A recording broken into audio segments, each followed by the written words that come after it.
Disi lagi wasim basu sumbaki akka kale haringau somni garan simbau ya kalubu sabako bishanya chisu tau tau ya kalubu sabako bishanya chisu tau tau uparine uparan dunia tuargara dipamnier oripa tupine modibo lala tuga sitti hima lala jamara pakatu lala kero kedudame lala kapsu tanaratu lala kayongo takale lala turbun jalewani lala karatin dagane lala numatulатame lala lala wada kale saganuni bakka yada hankisuni fedi sabada hangesuni sona duga sakaluni digaran takkan fachudan wana kasi hinjala tukero fi kareni tokos tokote da una mo hindanda tokos tokote da una mo hindanda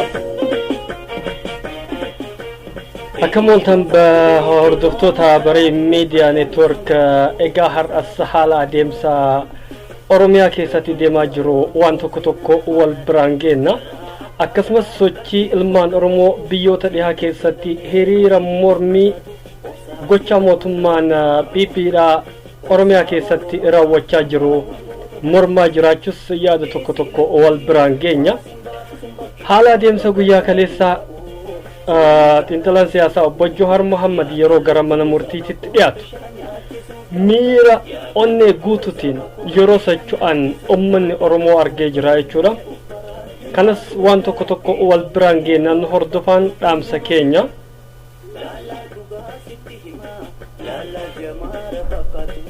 ega jalqaba biippiin yookaan immoo paartiin bilisiginnaa Abiyyu Ahmadiin hoogganamu yeroo ammaa kana Oromiyaa keessatti maal gochaa jira guyyaa har'aa gaazexeessaa Guyyoo Waariyootii fi akkasumas ideetara Oromiyaa Miidiyaa Neetwoork damee naannoo Harar keessa har'a qabamuun isaanii odeeffannoon nu dhaqqabe ni himaa jechuudha kana jechuun maali sabboontota ilmaan Oromoo kanneen quuqama saba kanaaf qaban kanneen antummaa Oromoo fi Oromummaaf qaban yeroo gabaabaa keessatti gara mana hidhaatitti geessuudhaan ilmaan Oromoo laaffisuu qabsoo Oromoo laaffisuu adeemsa qabsoo Oromoo akka gara fuulduratti hin tarkaanfannee fi sirna kiyyoo nafxanyaa jalatti kumbisanii hambisuuf waan godhamaa jiru fakkaataa jechuudha kaleessa ilmaan Oromoodha qabsoo qeerroon itti wareegamte qarreen itti wareegamte abbootiin keenya itti wareegamanii injifannoo ilmaan TPLF ari'anii gara Tigraay galchan deebisanii namni itti abboome deebisee namni itti milkaa'e ilmaan nafxanyaati ilmaan nafxanyaatu qabsoo teenyatti milkaa'e mataa itti ol qabate warri kaleessa qabsoo Oromoo keessatti itti du'ee fi itti wareegame itti qaama hir'ate moggatti qabame inumaayyuu yakkamtoota tahan jechuudha Oromiyaa irratti kun immoo waan hin taane abbaan lafaaf lafee uummata Oromooti ummanni Oromoodhaaf biyya isaa irratti kabaja argachuun mala malee hayyoota isaa beektota isaa kanneen Oromummaaf Oromiyaaf quuqaman keessaa hidhanii ajjeesanii Oromoo siif qabsoo godha jechuun siif qabsaa jira jechuun waan hin fakkaanne jechuudha kijiboonni sirni amra jiru sirni nafxanyaa kaleetti wal fakkaatu guyyaa Haacaaluu Hundeessaa du'e mana obbo Hundeessaatti Ambootti jechuudha waraana bilisummaa Oromoo yookaan woboo shaneetu ummata Oromootti dhukaasee rasaasan durbii isaa ajjeese jechuun kijiba biippiin hafarsaa turte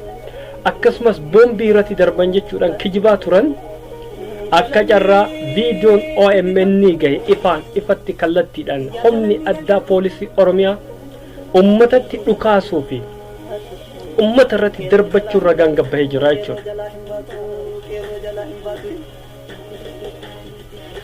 dhugaan kana akkuma warra isin barsiise ilmaan nafxanyootaa kijibaan waan ofii dalagdan qaama birootti qabuudhaan ilmaan Oromoo fixaa ajjeesisiisaa hidhaa torchii godhaa qaama birootti quba qabuun TPLF jechuudhaan ofii ajjeesaa ofii torchii godhaa Oromoon isin bulchitan hin jiru.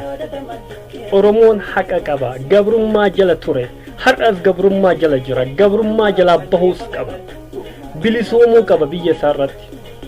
Oromoon Gondar hin deemne, Tigraa hin deemne, Dabuub hin deemne, Somaaliyaa hin deemne. Oromiyaa irratti gabroomaa jira, Oromummaaf gabroomaa jira. Kun immoo waan isin baasu miti. Gadaan har'aa jaarraan 21ffaan gadaa qaroomina ilmaan Oromoo wal dhageettii qabanidha.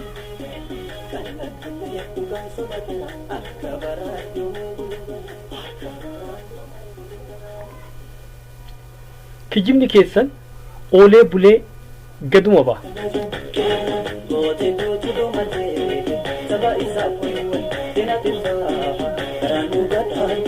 Akkuma abbootiin keessan yookaan immoo sirni dhufaa darbaan biyya kana bulchuu kijibaan ummata Oromoo gabroomsee fakkeessituu hundaan kanneen afaan Oromoo dubbattee qooqama sabaa qabdu fakkaattuudhaan Oromiyaan bulchan hin jirtu amma booda. Cunqursi Oromoo irra jiru ka'uu qaba. Hiddaan buqqa'uu qaba jechuudha. Oromoonis akka gannoota lama duraa sobame sanitti ammas deebi'ee sobamuu hin qabu. Hayyoota isaa beektota isaa kan hidhaa jiran tokkummaan falmee biyya keessaaf biyya alaatiif falmee baafachuu qaba. Akkuma obbo Joohar jedhan rabbii fi uummata kiyya abdadhee kan jedhan san ummanni inni abdate kunis qabsoo godhee jabaatee hidhaadhaa baasuu qaba jechuudha.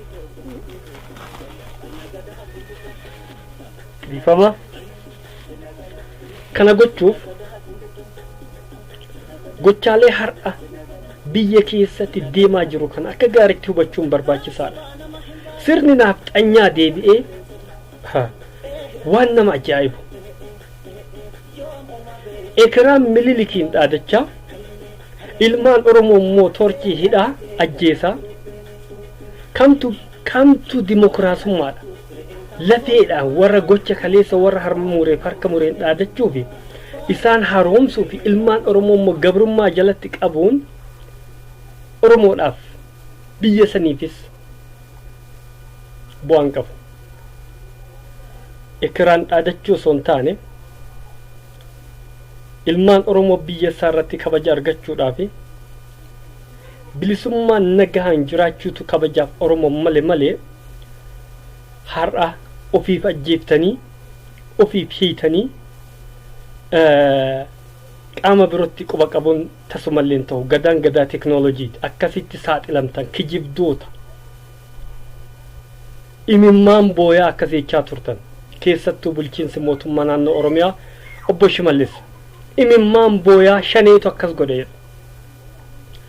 Tarii waraanuma keessantu shaneedha. Waraanuma keessantu shanee ta'uun ni mala. Waraana biroo keessin qubatti qabdan hin jiru jechuudha. Kun kana ilmaan Oromoo immoo akkuma biyyoota dhihaa keessatti humna tokkoon wal dhageessanii wal jala deemtan addunyaa guutuu irratti fakkeenya taatanii saba keessaniif yaaddoo fi wabii akka isaanii taatanii sagalee warra hidhamee fi warra biyya keessatti dararamaa jiruuf taatanii bakka jirruun humnoomanii tokkoomanii socho'anii sagalee ofii addunyaa dhageessisan gochuun dirqama ta'a.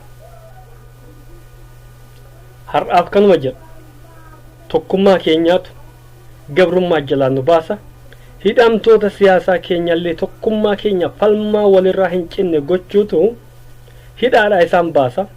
Sirna gabroonfattuu Oromoo fakkaattee sirna nafxanyaa ol baafte kanas hiddaan buqqisuu kan dandeenyu yoo tokkoomne qofadha. Waan na hordoftaniif galatoomaa hanga odeeffannoo birootiin walitti deebinutti nagaannaa tura. Oromootiif qabsoo gootu akkasitti onnee guutuudhaan hidhamuu miti yoo ajjeefamtillee akka obbo Joohar Mohammed irraa gammachuutu mul'ata jechuudha. Kun maali? Kutannoo qabsoof qabaachuu isaati.